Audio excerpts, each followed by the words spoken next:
Chapter 1248. The next day, Emma's high school classmates got married. The couple drove a supercar at dawn and set off from Beacon Top to Levy County, a suburb of Ores Hill. Levy County is about 80 kilometers away from the city center.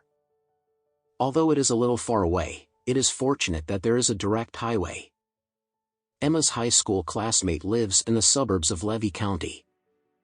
When the two followed the navigation and came to the community where each other lived, they discovered that it turned out to be an old community with a house age of at least 20 or 30 years. All the houses in this community are no more than 6 stories, and the houses are built very densely. The green paint on the outside of the house is already mottled, revealing the color of cement. The entrance of the community is very narrow, and there are relatively high-speed bumps. In addition, you can see that the road occupation inside is very serious. It is not the garbage cans that occupy the road, or the tricycle bicycles, motorcycles or others. The dilapidated car was parked against the road, so it was very narrow inside.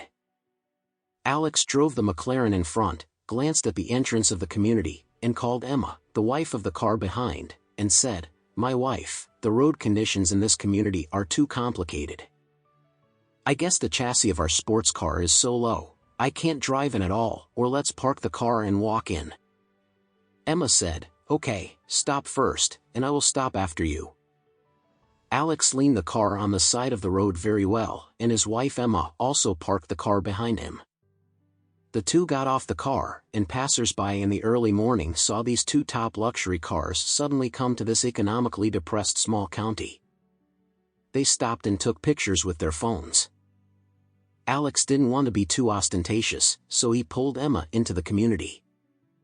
Fortunately, the two came early, so there are not many passers-by now, otherwise, I am afraid that they will be surrounded by water.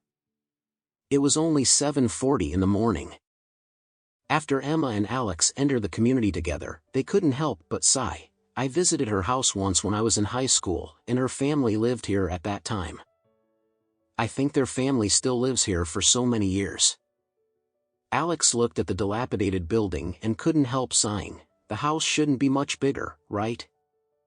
Emma gave a hum and said, "Their house is a 2-bedroom house, which adds up to more than 60 square meters." Alex asked curiously, "How do you live in a 2-bedroom house with 4 people? Didn't you say that she has a younger brother?" "Yes," Emma said. "The family can't afford a big house, so she and her brother lived in the same room since they were young. Later, she went to school in another place. When she graduated from college, her brother was also a big boy. It's impossible for 2 people to live in another room, so my classmate went to Ores Hill to work hard, and rented a house in Ores Hill." As she said, she sighed and said, "Isn't she going to get married today? She has to get married from her natal according to the rules. So she came here last night and waited for her to get married this morning."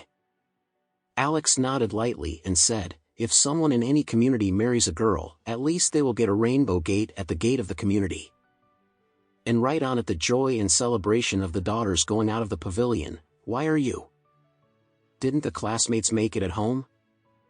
I can't tell at all when I walked in. Today someone is going to get married." Emma helplessly said, her mother's family didn't want her to marry because the other party didn't give the bride price, but she was pregnant. So there is no other way. I heard her say that her mother's family is very angry and will not wait. Seeing her, she also said that if she is married today, the whole family will not go there. If you want to leave, let her go alone." Alex couldn't help but said, "This is a bit too much. Why is it her own daughter? If she is going to marry, parents and younger brother can't even go there? It's too impersonal." Emma said with some sympathy, "My classmate is very pitiful. Her parents have told her long ago that no matter who she marries, as long as she can give the family 500,000 gift money, it will be good for his brother to buy an apartment. But she insisted on marrying this person, and her husband's family didn't give her the gift money. So her parents and brother wanted her to knock off the child and find a man who could give the gift money. But she didn't agree with her life and death, so her parents hated her very much, even her brother hated her very much. If we don't come to help her today, I guess she can only get married by herself.